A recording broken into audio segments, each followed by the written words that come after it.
It's triple duty. You two, anything. Time for some stories to start your morning. Louisville will be forced to vacate 123 double wins, duty means double including the 2013 national championship.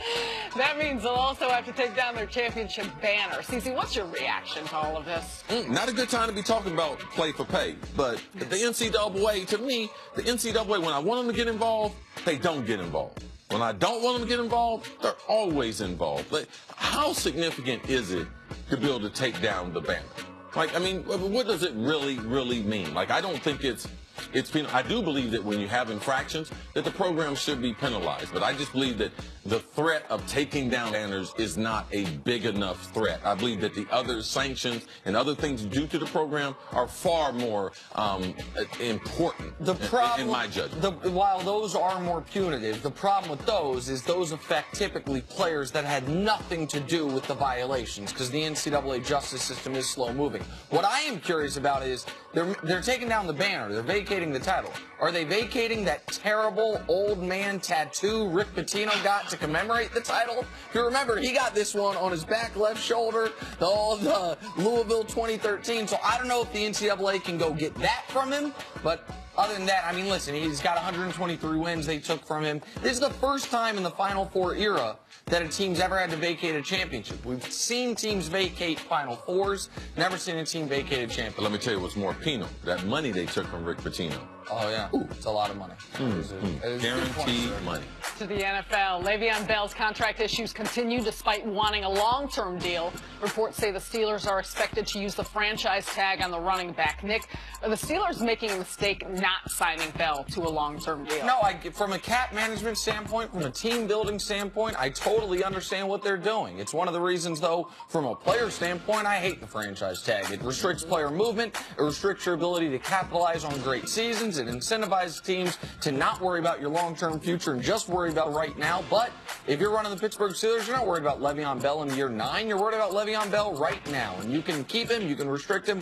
Why wouldn't you? Yeah, Le'Veon Bell shouldn't be worried about year 9. He should be trying to get through these next 2 years. The average NFL career is 3.4 years. So for a running back, now the running back is making a comeback to the National Football League. They're dominant players. L. Bell, Todd Gurley, Ezekiel Elliott, Kareem Hunt. Like, these players I believe the market will go back up, especially when Gurley and Ezekiel go for their second contract. But if I was L. Bell, I would go for I'd go for the shorter average. I would go for like $13 million a year, not sign the deal, have 2 more outstanding years, and then I'd hold out again on them. Oh, Cece, real quick, we haven't seen this happen in a long time. The franchise tag.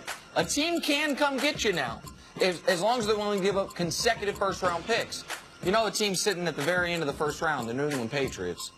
Be very interesting. They got some cap space. They could kneecap their biggest competition, extend Brady's No, but their offensive model will be broken by using multiple running backs and not paying a premium for that position. Okay. Tom Brady's only making $14 million, so no, get out of here with that mess. Okay.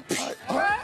Still interesting. Sounds like Andrew Luck is rehabbing well. He says he feels awesome and that a second surgery isn't an option. Nick, do you expect Luck to have a bounce back here? I hope Luck has. Andrew Luck said he felt awesome when he ruptured his spleen. You can't listen to that guy. But the biggest news here, CC, is that it doesn't look like he's going to need another shoulder surgery. Yes. If he needed another shoulder surgery after missing all of last year, we would start to question, is he going to play again? And if he does play again, is he ever going to be the player that he showed the ability to be in year 3, the one great year of his career? So, yeah, I think he probably will have a bounce back year, but to me the biggest news is not needing another surgery, which would put 2018 in jeopardy. Yeah, that comes after the news of that he was seeking medical advice abroad going to Europe. Now, we got the world's best doctors in the United States. When an athlete on an NFL major franchise team decides to go to Europe to get some type of treatment, that should send off a red flag. But I am pulling for Andrew Luck with Frank Wright being there. I'm hoping he gets back to, because as fans of the game, this is one of the great talents. I hope he gets back to close to where he was before he got injured. And finally, Hall of Famer Jerry West had strong words for the future of the NBA. He said basketball is, quote, going to overtake all the other sports. CC, what's the future of the NBA across the sports landscape? I got a text from Coach Izzo. Coach Izzo said, Chris, that you're on top of it because, yes, basketball is growing in popularity. It is a world game, but it's going to be hard to overtake football because of college football, the popularity, and of high school football. These college basketball is not increasing as far as viewership, and high school basketball because the AAU programs and kids jumping around teams. So there's a disconnect between the the feeder programs that lead to the NBA. So yes, the NBA, I believe right now is at an all-time high as far as popularity. I love the product. I'm consumed by the product on a regular basis, but I like where the league is, though, right? I don't believe being the most popular sport, I don't believe that's the most important thing right now. It's to keep growing the brand, keep growing the game, keep having kids play the game. I think those things are very, very important, but it is trending up for basketball. So historically in the NBA, or in America, I should say, we haven't seen a run of dominance of a sport, the likes of which we've seen from the NFL. It's usually cyclical. Horse racing was the biggest sport. Then boxing was the biggest sport. Horse racing had a bit of a comeback. Then it was baseball. Then football briefly. Then it was back to baseball. Then football again. Then basketball. And now it's been football for almost the last 25 years where football's been clearly the preeminent sport. We've never seen a sport be the #1 sport for 40 years, for 50 years. So that would be a warning sign that someone could come and catch them. And the NBA's reached globally. The NBA is the second most played sport, basketball, second most played sport in the world. You've got stars, superstar players from Cameroon and Joel Embiid, from Latvia and Kristaps Porzingis, from Greece and Giannis Antetokounmpo. So all those things bode well for the league. Right. But the NBA is in the United States. You're talking about European players. Is the fandom as serious compared to mostly American players, which typically are in the NFL? Agreed. I just mean about being able to grow your talent base. Like you talked about the feeder system, high school and college, growing your talent from overseas. But here is what, to me, is the biggest concerning point for the NBA. We saw the NBA as popular as it's ever been during the Jordan era. But they didn't have a plan of attack post-Jordan. And we saw it as unpopular as it's been in recent times in those first few years after Jordan. What would the NBA have been like these last few years without LeBron's decision?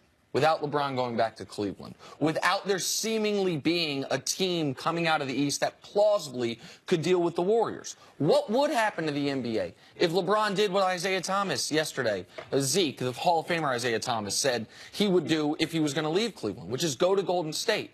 What would the NBA do if LeBron after this year retires? Like, how much of the league's popularity is on his shoulders, and how much of it is important that Giannis and Embiid and Durant continues and Steph, that other superstar guys continue their ascent? Because at some point that guy's going to be done, or at some point you could pick the Warriors, and I don't know, the NFL's not susceptible to that. Right now, CC, if Tom Brady retired, the NFL doesn't love that. But they were fine when Peyton retired. Absolutely. Like they were fine when Brady was suspended. Right. They didn't have no problem. They played the game. It is not based on one player. It's based on TV revenue. But I believe that the betting industry will keep the NFL ahead of the other ones because no one wants to sit around and bet a Wednesday night basketball game. Speak for yourself. Well, real people. But there is responsibility. The appointment aspect of it's Sunday. It's all day Sunday. I know they play multiple days. And the fantasy aspect. Absolutely. Right. Yes. LeBron is king of the NBA. Yeah. NFL is still king. Oh. So we're going to move on to the That's a good way to NFL put it. draft. Our own Joel Klatt put out his first mock draft of the year. You can check out the whole thing at foxsports.com. Klatt has 3 quarterbacks going in the top 6. Sam Darnold going #1 overall to the Browns, Baker Mayfield at #5 to the Broncos, and Josh Rosen going 6th to the Jets. CC, would Sam Darnold be the right pick for the Browns at #1? I think Sam Darnold has the highest ceiling of the top 4 ranked quarterbacks. So I think it would be the right decision. There's always questions about kids transferring from college. To me, the biggest question is he going to be able to play in the cold? Not can he play NFL football, not can he handle NFL locker room, not can he be a leader. He play in the cold. Now, these are significant things. Kid has played his whole life in California.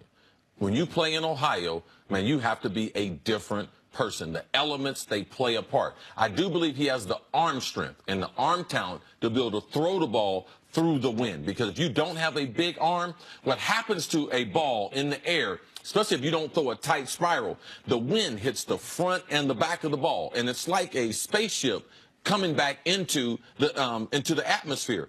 It starts to fall apart. So if you can't throw it through the wind, which I believe you're sitting over there laughing, Oh, that's all right? that's spectacular. That's all. I know. When the wind hits the front and the back of the, what do you expect it to do? I'm visualizing it starts to flutter. Yeah. When you watch the greatest highlights, watch how many times are the lack of flutter on the ball, and you see that nice crisp spiral. Like, it's very, very important. Sam Darnold, I believe he can do it, but those questions have to be answered. So before I give my take on this, I want to let the audience, I want you to explain to the audience one of the big differentiators for you between Darnold and Rosen. Because I like Rosen. You are much higher on Darnold.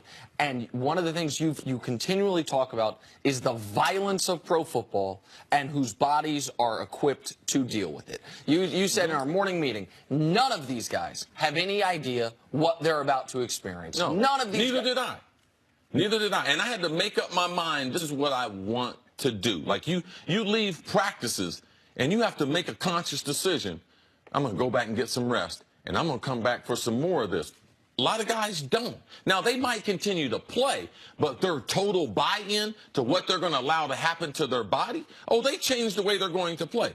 RG3, when he got hit by Haloti Ngata, he made up his mind. I am not going to play reckless like that anymore. Subsequently, has hurt his career. So when you get to the NFL, I don't care what program you've been to, I don't care what conference you've been playing in, the men in the NFL, they make you make a conscious decision that I'm going to put my body in harm's way and going to enjoy it. Because if you don't do that, you can't be great at playing football. You had a great line before the show. Football can make you rich, but football is a hard sport to play once you are rich. Like, once you got the money to decide. We don't see many kids that are rich and they go into the league and been like, you know something, man, this is what I really want to do. Like, this is the family business. No, you can go into the league and you're better off coming in poor because it keeps you hungry. It keeps your perspective right. But when you're rich, you're like, man, there are got to be a better way to make a living. And there are. There's hundreds of them.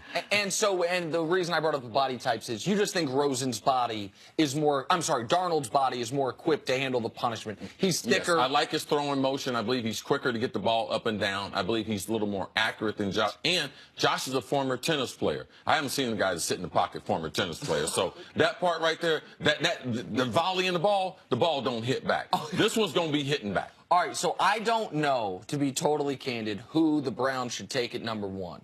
I do know this. The Browns, they had some outside-the-box leadership there. Now, Sashi Brown got fired. They don't have as many of the analytical guys there anymore. But let's just say a first-round top 10 quarterback is a 50-50 proposition. 50% of them work out, 50% of them don't. That's about what the numbers are.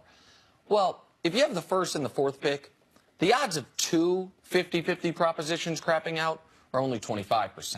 Like, I would strongly consider, if I were Cleveland, drafting two quarterbacks and letting them compete. No one's ever done this in the first round. Now, we have seen, you mentioned RG3. We saw them spend the first-round pick on RG3 and then a third-round pick on Kirk Cousins. We've seen that, but that wasn't a true competition. We knew RG3 was going to be their guy.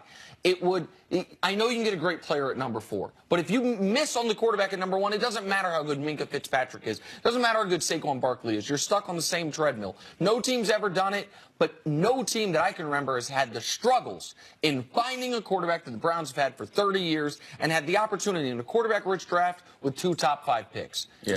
Go ahead. I just believe you pollute the water from the time you draft at number 1. I don't care if it's 2, 3, 4, 5. You pollute the waters because you tell Sam Darnold, man, I believe you're the best player in the draft. But we believe in you so much, 3 picks later, we're getting ready to pick someone else. So now I have a conflict at the press conference. Well, Coach, who's the starter? Oh, no, we're just going to have a competition. Well, given the new collective bargaining agreement, wow, Coach, like you're going to split these reps between these guys. The NFL is practicing at an all-time low as far as the number and the number of hours that you can spend on the field. So now you're getting ready to take 2 guys who are junior apprentices, and how are you going to have a veteran guy there? Like, who's going to be the veteran that's going to sign to be with the Browns while they have 2 first-round picks, 2 top 5 picks? So Who's going to stay there for that mess? No one's going to stay there. You think the Brown situation was bad. It just got worse because you can't develop and you compromise and you pollute the development of one player because you don't know. Your indecision, it doesn't help. And you know what else it hurts? It hurts the wide receivers. They don't have no dominant guy. They got Josh Gordon trying to come back. So every rep that we get, we're getting a different visual. We don't know who to learn from. So it becomes hard to develop the passing game with young guys, let alone two inexperienced guys in the NFL trying to learn the quarterback. So, man, it's probably fantasy football or something on a paper, on Twitter. A lot of these things work on Twitter, but they don't work in real life. No one's ever tried it, so we don't know if it works. Speaking of wide receivers, coming up, is Odell more talented than Jerry Rice? Someone thinks so. More on First Things First. Odell is the most talented receiver that lives in New York. I know that. Yeah, he's not living in New York. He's in California right now.